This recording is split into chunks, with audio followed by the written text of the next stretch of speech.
मेरो नाम बैजु कुमार देव हो। म विगत 20 वर्षदेखि काठमाडौँमा बस्छु र मेरो चाहिँ ओरिजिनल घर चाहिँ राजविराज सप्तरी डिस्ट्रिक्ट हो।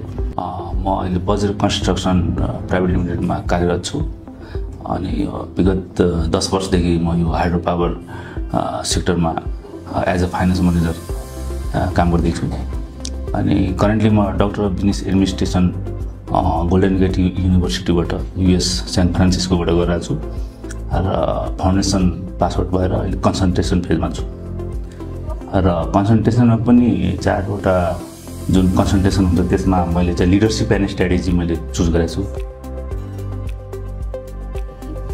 मेरो ल्याबले सपोर्ट त मलाई गरिरहनु भएको छ अनि सुरुदेखि नै गरिरहनु भएको छ। एज सुरुमा मलाई यो फन्डको बारेमा पनि उहाँले हाम्रो म्याम के म्याम उहाँ म्यामले पनि मलाई सपोर्ट गर्नुभएको थियो। हामी ब्याङ्कमा पनि गएको थियौँ र किनभने अब हामी त मिडल फ्यामिलीबाट ब्याकग्राउन्ड हो होइन र त्यसपछि एकैचोटि अब 17 लाख टु 20 लाख एक फर्स्ट एटेम्प्ट सुरुमै फर्स्टमै पे गर्नुपर्ने सिस्टम रहेछ होइन। अनि त्यसपछि म ब्याङ्कमा पनि गएको थिएँ। उहाँले एकदम सपोर्टिभ हुनुहुन्छ होइन। मेट्रो ल्याबको थ्रु मलाई अहिले एकदमै जे होस् स्टिल अस्तिसम्म पनि हरेक कुरामा पनि उहाँले ल के अरे यो ठाउँमा प्रोग्राम हुन्छ प्रोग्राम नछोड्नु एटेन्ड गर्नु भनेर उहाँहरूले सपोर्ट चाहिँ गरिरहनु भएको छ र मेट्रो ल्याब को एकदम राम्रो छ। यो एजुकेसन एउटा सर्भिस छ नि त्यो एकदमै मन पर्यो मलाई।